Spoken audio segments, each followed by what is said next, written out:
अरे अरे बचाना पड़ेगा। इंसान, ये दरख्त हमारा घर है, तुम्हारे भाई ने इस दरख्त को काटने की हिम्मत कैसे की? अरे ईगल, तुम घास को क्यों काट रहे हो? छोड़ दो इसको, छोड़ दो, ये तो मर जाएगा।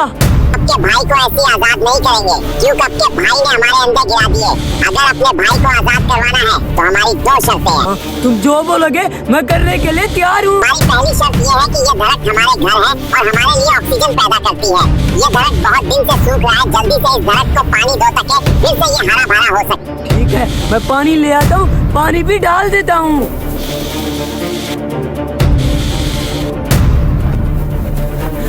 अब मैंने दरख्त को पानी दे दिया है, और बोलो क्या करना है?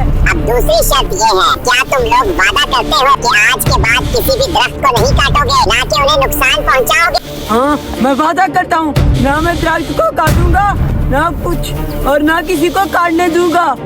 बस मेरे भाई को तुम छोड़ दो। ने 2 शर्तें पूरी की है। अब मैं अपने ईगल्स को हुकाम देता हूँ, आपके भाई को छोड़ देंगे। आए सारे ईगल्स इसके भाई को सब वापस अपने अपने घोंसलों में बैठ जाओ।